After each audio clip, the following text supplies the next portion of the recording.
ಕಾವೇರಿ ಆರತಿ amusement ಪಾರ್ಕ್ಗೆ high court stay ಹಿನ್ನೆಲೆ high court ತೀರ್ಪನ್ನು ಸ್ವಾಗತ ಮಾಡಿದ್ದಾರೆ ಮಂಡ್ಯ ರೈತರು. ಸಂಭ್ರಮಾಚರಣೆ ಕೂಡ ನಡೆಸಿರೋದು. ಮಂಡ್ಯದ ಸಂಜಯ್ ವೃತ್ತದಲ್ಲಿ ಸಿಹಿ ಹಂಚಿ ಸಂಭ್ರಮಿಸಿದ್ದಾರೆ ರೈತರು. ಕಾವೇರಿ ಆರತಿ ಅಮ್ಯೂಸ್ಮೆಂಟ್ ಪಾರ್ಕ್ಗೆ ಹೈಕೋರ್ಟ್ ಸ್ಟೇ ಕೊಟ್ಟಿತ್ತು. ಹೀಗಾಗಿ ಹೈಕೋರ್ಟ್ ತೀರ್ಪನ್ನು ಸ್ವಾಗತಿಸಿ ಮಂಡ್ಯ ರೈತರು ಸಂಭ್ರಮಾಚರಣೆ ಮಾಡಿದ್ದಾರೆ. ಮಂಡ್ಯದ ಸಂಜಯ್ ವೃತ್ತದಲ್ಲಿ ಸಿಹಿಯನ್ನು ಹಂಚಿ ಸಂಭ್ರಮಿಸಿದ್ದಾರೆ.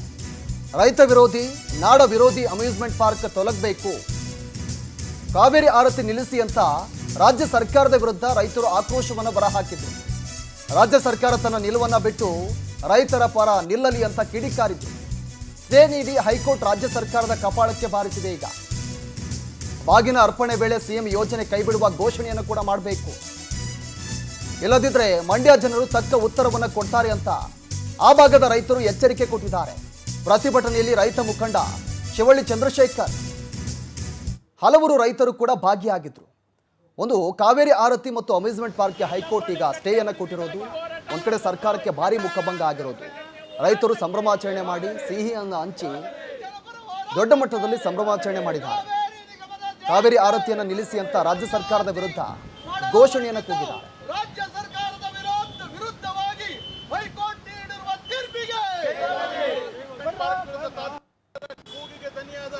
ಆದೇಶವನ್ನು ಸ್ವಾಗತಿಸೋಣ.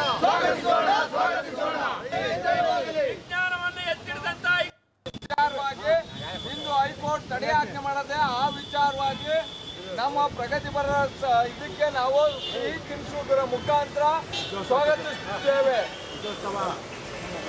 ಈ ವಿಚಾರವಾಗಿ ಇಂದು ಹೈಕೋರ್ಟ್ ತಡೆಯಾಜ್ಞೆ ಮಾಡದೆ ಆ ವಿಚಾರವಾಗಿ ನಮ್ಮ ಪ್ರಗತಿಪರ ಇದಕ್ಕೆ ನಾವು ಸಿಹಿ ತಿನಿಸುವುದರ ಮುಖಾಂತರ ಸ್ವಾಗತಿಸುತ್ತೇವೆ.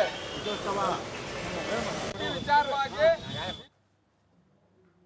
ಮಂಡ್ಯ ಜಿಲ್ಲೆ ರೈತರು ಮತ್ತು ಎಲ್ಲ ಪ್ರಗತಿಪರ ಸಂಘಟನೆಗಳಿಗೆ 2600 ಚಿಲ್ಲರೆ ಕೋಟಿನಲ್ಲಿ ಅಮ್ಯೂಸ್ಮೆಂಟ್ ಪಾರ್ಕ್ ಬರ್ತಕ್ಕಂಥ ಒಂದು ಅವೈಜ್ಞಾನಿಕ ಹೇಳಿಕೆ.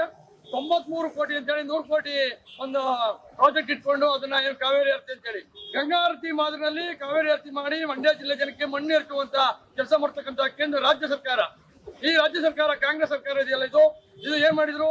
ಜಲಸಂಪನ್ಮೂಲ ಸಚಿವರು, ಉಸ್ತುವಾರಿ ಸಚಿವರು, ಮುಖ್ಯಮಂತ್ರಿಗಳು ಎಲ್ಲರೂ ಕೂಡ ಒಂದು ತೊಡೆ ತಟ್ಟಿ ಮಂಡ್ಯ ಜಿಲ್ಲೆಗೆ ಒಂದು ಸವಾಲಾಗಿ ನಿಂತಿದ್ರು. ಕಳೆದ 3-4 ತಿಂಗಳು ಅನೇಕ ಚಳವಳಿಗಳು ನಡೆದವು. ಕಾವೇರಿ KRS ಬಳಿ ನಡೆದು, ಡ್ಯಾಮ್ ಹತ್ರ ನಡೆದು, ಇಲ್ಲಿ ವಿಶ್ವೇಶ್ವರ ಸ್ಟ್ಯಾಚ್ಯೂ ಹತ್ರ ನಡೆದು, ರಸ್ತೆ ತಡೆ ಆಯ್ತು. ಇಂತಹ ಇದನ್ನು ಯಾವುದೂ ಕೂಡ ಅವ್ರ ಲೆಕ್ಕಕ್ಕಿಲ್ಲದನೆ ಮೊನ್ನೆ ಮಂಡ್ಯ ಶಾಸಕರು ಕೂಡ ರವಿಕುಮಾರ್ ಗಣಿ